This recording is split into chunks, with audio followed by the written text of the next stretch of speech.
Сәлеметсіздер ме, құрметті оқушылар? Бүгінгі сабағымыз кесіндінің ұзындығын өлшеу.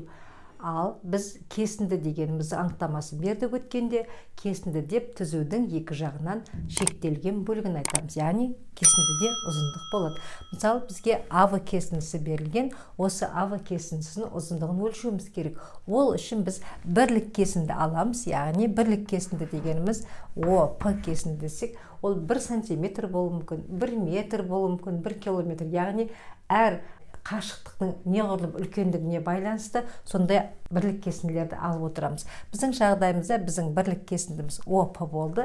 Енді АВ кесіндісі өлшеу үшін мына бірлік кесінді осының ішіне неше рет келеді, соны есептейміз. Ол үшін ОП кесінді, бірлік кесіндіні аламыз. Сосын осы кесіндіні апарып саламыз. 1, 2, мінекей 3. Демек, АВ кесіндісі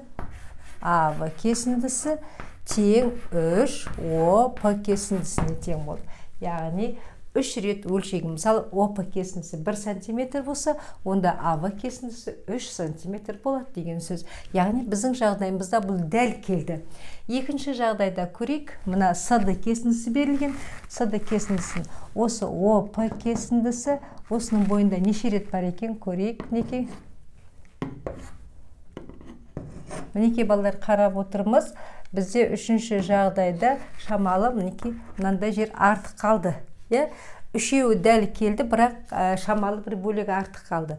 Сондықтан оны қаншалықты мына ОП кесіндісінің қандай бөлігіне сәйкес келгендігін табу үшін ОП кесіндісін тең 10 бөлікке бөлеміз. Мынандай 10 бөлікке бөлеміз.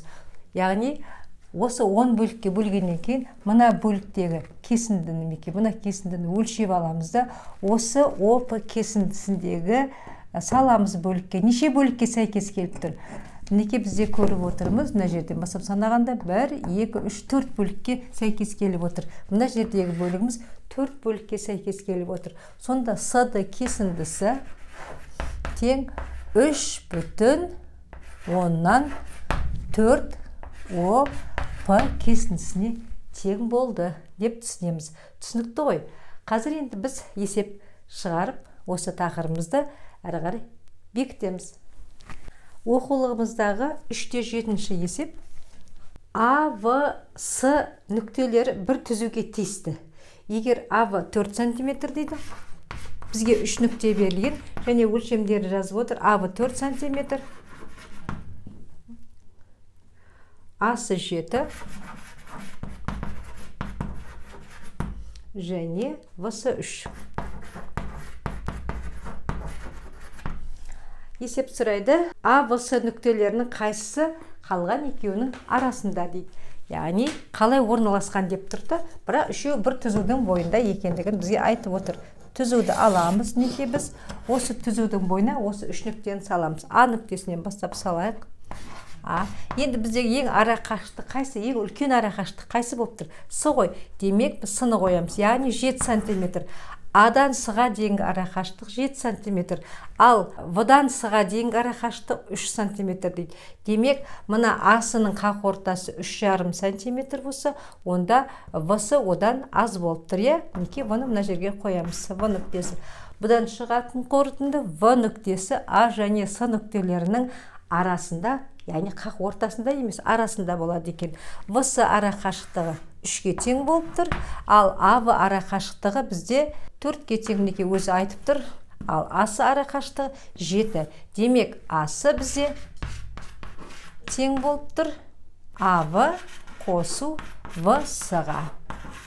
Мінекей, біздің жағдайымызда нүктелерді осындай ара қашықтық бойынша қалай орналастыруға болатындығын көреді. Яғни, В нүктесі А-ға жақынырақ па, әлде С-ға жақынырақ па екендігі де көрінуге болады. Келесі 3-13 есеп. Екі кесіндінің ұзындығы 6 сантиметрге тең, ал олардың айырымы 2 сантиметр дейді. Бізде екі кесінді берілген. Оның ұзындықтарын білмейміз. Біреуінің ұзындығы X, екіншісінің ұзындығы Y дейік. Екеуін қосқан кезде қосындысы 6-ға тең дейді, ал айырмасы 2-ге тең дейді. Енді біздің жағдайымыз үшін мен былай жасап алайын. X пен Y-тің орындарын ауыстырып, реттеп жазып алайын. Бірінші жүйемізде X плюс Y тұра берсін тең 6-ға. Екінші теңдеудегі X-ті X-тің астына минус X-ті, Y-ті Y-тің астына жазып алайық. Реттеп жазып алайық. Әрі қарай біз 6-шы класстан білеміз, жүйелерді қосу әдісін пайдаланайық. X-қа минус X пен қосылған кезде X-тер жойылып кетеді, бізде не қалады? 2Y қалады. Мінекей мынадан шығатыны 2Y тең қанша қалады? 8-ге. Бұдан Y тең 4-ге. Біз біліп отырмыз, Y 4-ге тең екен. Ал мына жүйеге қойсақ, Y-тің орнына 4 қойсақ, X-іміз қаншаға тең болады? X 2-ге тең болады. Яғни 4-ге 2-ні қоссаң 6 болады. X 2 6-ға тең. Демек, есептің жауабы кесінділеріміздің біреуі 4 см, екіншісі 2 см болады екен. Қосқанда 6 см-ді береді, азайтқанда 2 см-ді береді. Келесі есеп бізде 303-те 14-ші есеп. Ұзындығы 15 метр болатын АВ кесіндісінде С нүктесі белгіленген дейді. Ал біз салып алайық. АВ 15 метр.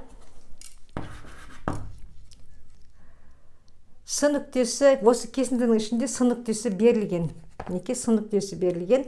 Асы кесіндісі Всы кесіндісінен 3 сантиметрге үлкен дейді. Мына жерден С нүктесі деп қояқ. Енді бұлай жасаймыз.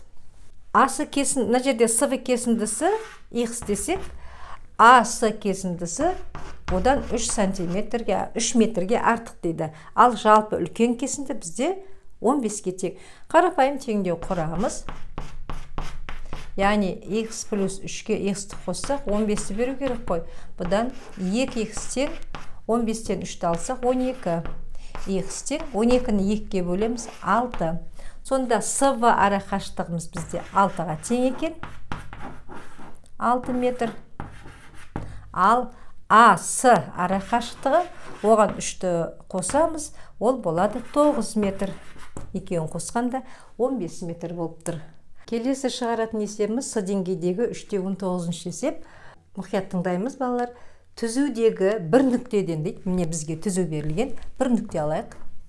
Түзудегі бір нүктеден бір бағытта 3 тең кесінді орналасқан. Бір бағытта деген сөз, А нүктесінен оңға қарай. Егер қарама-қарсы бағыт десе, біз солға қарай алатын едік, әртүрлі. Бірақ бір бағытта деп тұр, және 3 тең кесінді дейді. Мына жерден В нүктесін алайық. АВ кесіндісі соған тең нүкте тағы мына жерден С алайық, және оған тең Д нүктесін алайық. Мінеке сонда бізде 3 кесінді А нүктесінен бір бағытта АВ тең ВС-ға, ол тең СД-ға. Есептері қарай тыңдаймыз. Бірінші нүктенің ұшы екінші кесіндінің ортасы. Енді осы жерде балдар мынаған мұқият болайық. Мына нүктелердің орналасуындағы мынандай қасиет айтып жатыр. Мысалы, мынаны біз бірінші АВ-ны бірінші кесінді деп алсақ, мен бұны ақбормен қояйын. Мына кесінділерден бөлек кесінділер туралы айтып жатыр қазір. Екінші кесінді бізде АС. Өйткені ол былай деп тұр.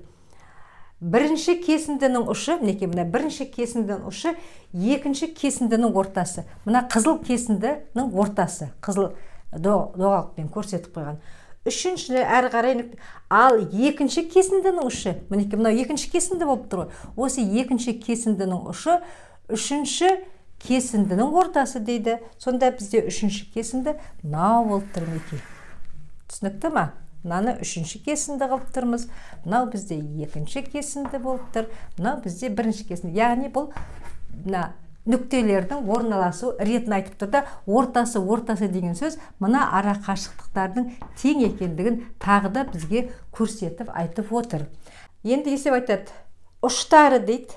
Бірінші кесіндінің басы. Мына жерде ұштары екінші кесіндінің басы, ұштары екінші кесінді. Бізде мінекей, мынау бағана мына кесінді, енді мына кесінділер бойынша жасаймыз. Мынау бізде бірінші кесінді, мынау екінші кесінді, және мынау бізде үшінші кесінді. Ұштары дейді, ұштары екінші кесіндінің басы бізде В. Әрі қарай Үшінші кесіндінің ұшы, үшінші кесінді С-ды, оның ұшы бізде мінекей Д. Осы ара қашықтық бізде 28 сантиметр. Яғни, сонда бізде В-д ара қашықтығы 28 сантиметр екен. Екінші кесіндінің басы менен үшінші кесіндінің ұшы 28 сантиметр дейді. Осы кесінді, мына берілген кесінділердің ұзындықтарын табыңдар дейді. Әрі қарай біз қарап отырмыз. В-д кесіндісі В-с кесіндісі мен С-д кесіндісінің қосындысына тең. Бұдан В-д кесіндісі тең, В-с кесіндісі мен С-д кесіндісі тең болғандықтан, мына С-д деген орнына тағы да мен В-с деп жазуыма болады. Бұдан В-д кесіндісі тең, В-сыға В-сыны қоссақ, 2 В-с кесіндісі.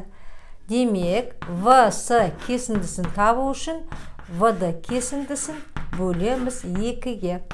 Бұдан шығатын қорытынды, В-д бізде 28-ге тең ғой. 28 бөлеміз 2, В-с тең 14. Демек, есептің жауабы әрбір кесіндінің ұзындығы 14 сантиметрден екен. Мінекей біздің есептің жауабы осындай. Құрметті оқушылар, осымен біздің сабағымыз аяқталды. Сабағымыз біздің ұнаса, арнаға тіркеліп, өздерінің пікірлеріңді қалдырып отырыңдар және қоңырау шаны басуды ұмытпаймыз. Келесі сабағымыз біздің жарты жазықтықтар және бұрыштар тақырыбы. Келесі сабақта кездескенше.